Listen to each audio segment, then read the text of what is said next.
Hello and welcome back to RageGamingVideos, a new Elden Ring tier list video. As we're going through the different weapon types, it's now time for us to talk Katana, which is probably one of the most popular weapon types in all of the Souls series. For a good reason, in Elden Ring, there are some really good standout options. However, since there's actually only 8 of them, I will be taking a look at all of them. And with this tier list, as you can see, we've got C, B, A, and S. S being incredibly good picks, and C still actually being good options overall, to be honest. So we will work our way from bottom to top, starting with C. Right at the bottom, we have Serpent Bone Blade, which, yeah, if this is the bottom of the barrel, Katanas is really good, right? The Serpent Bone Blade is a unique katana in that it has sort of a base poison buildup. So by attacking with this weapon and dealing damage, you will build up poison, and poison's damage was increased over recent patches. It also lasts a good while, so it's very comparable to Scarlet Rot, so a Serpent Bone Blade for your poison option is not a bad one, especially when you consider that Katana has a unique heavy attack where it swings twice in quick succession. This can be great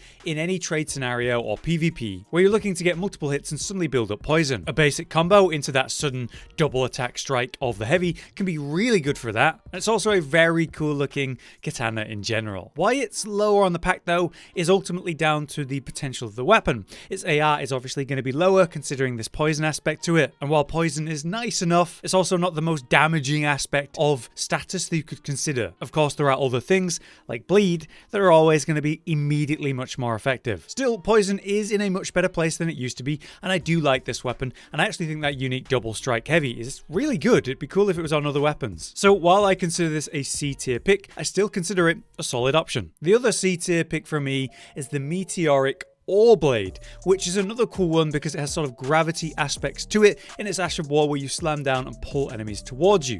Unlike other gravity-based Ashes of War, like maybe the Starcaller Cry of Radan's swords, where there's a follow-up explosion, this is basically just a pull. Still, it's nice, it does a bit of damage, it will interrupt foes, pulling people in, say in an AoE scenario, or in PvP, interrupting people from medium range, doing a bit of damage, leading up to follow attacks, which is actually a build I did on the channel. So I like the weapon in the way that it works. And it also has a really cool heavy attack where you do that hold above you and strike, and you can do another attack to do another strike after that. A very heavy hitting attack if you can land it, though that is quite hard in PvP. And I find it's a great option to pair with another weapon to get a bit more power out of the AR of this type of combination. Power stands great with any other katana, great with Uchikatanas. So again, I think this can work with the right player and right plan, but it's not inherently brokenly strong as some other options are on this list.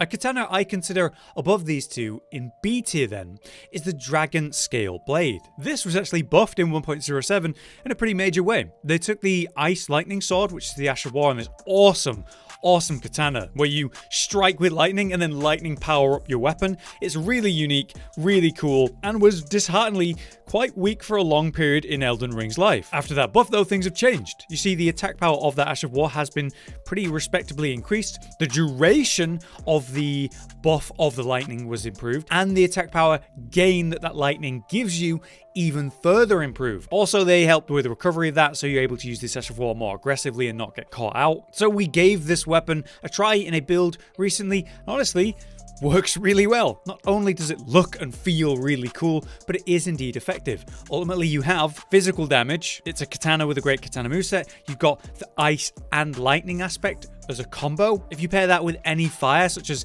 buffing yourself up with Fire Deadly Sin, and cleanse the frost and keep proccing that over and over for its damage as well as the debuff that it provides, honestly, it's very respectable as a weapon and a build in PvE. In PvP, it's not quite as strong as other options on this list, requiring a bit of finesse and fun like the other two weapons we talked about on this list, but I think its raw power is just noticeably higher than the other two, and that's why I think it should be B, just above them. Next up in A tier then is going to be the Hand of Malenia, which is a really cool katana. Obviously, it's Malenia's weapon, which is awesome, and obviously it comes with that Ash of War waterfall dance. That is an incredible successive hit style of attack because you're attacking and striking and landing so many hits so quickly that successive hits will skyrocket your AR with one use of this on a target. The problem here is you're very exposed and vulnerable when in that animation. Pretty much anything will knock you out of it, and say in PvE against boss fights, you might be landing those attacks, but the boss is probably going to ignore it and just slap you out of it. But compared to two other katanas on this list,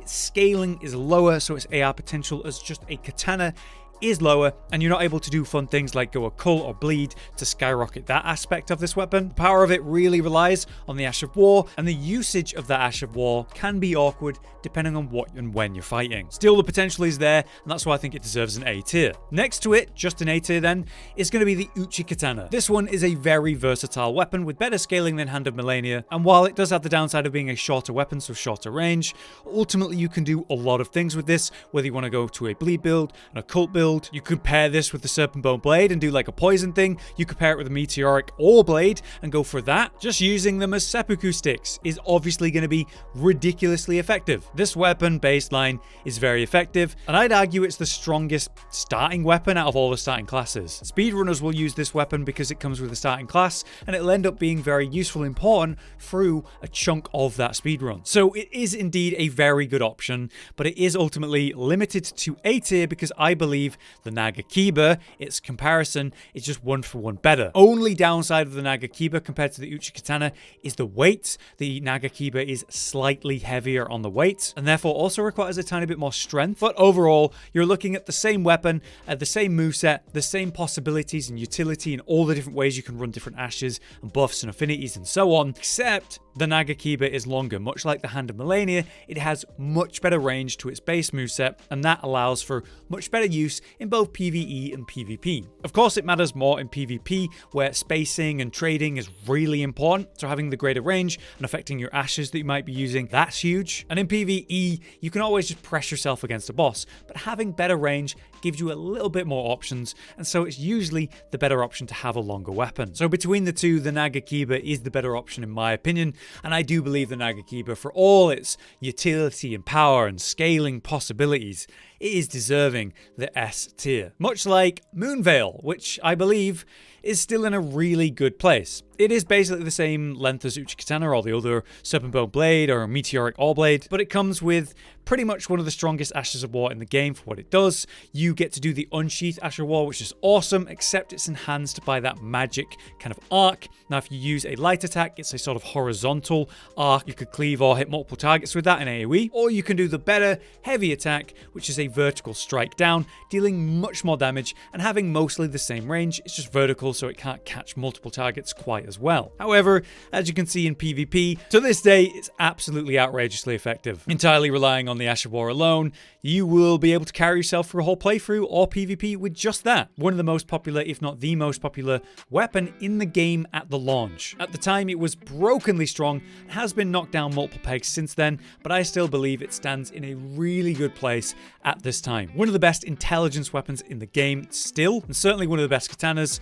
for obvious reasons. Last but not least then, we have Rivers of Blood, which I still think is technically an S tier katana, but I was really considering putting it in A. But if we compare Rivers of Blood to Hand of Malenia, I think it's fair to say that Rivers of Blood is the better weapon. Hand of Malenia has the power of successive hits, but Rivers of Blood has a much more consistent and effective Ash of War by comparison. While its damage and range and all that capability has been greatly reduced, it is still really strong with Cursed Blood strikes at really good range with that Ash of War combo that's long in Corpse Piler. If you can do it from melee range where you're able to hit with the weapon at the same time, you'll skyrocket the bleed build up and pop those in one combination, and that will be staggering damage, that's for sure. One of the major ways they nerf this Ash of War though is to prevent it hard CCing and stun locking people in PvP, so you get hit by the first part and then you just roll out and avoid the rest. Previously you could just land one attack and then that'd basically be it for the person, and so it's good that it's been nerfed like Moonveil was, but it's still a very reliable, great option for bleed builds. But this is our complete list of, the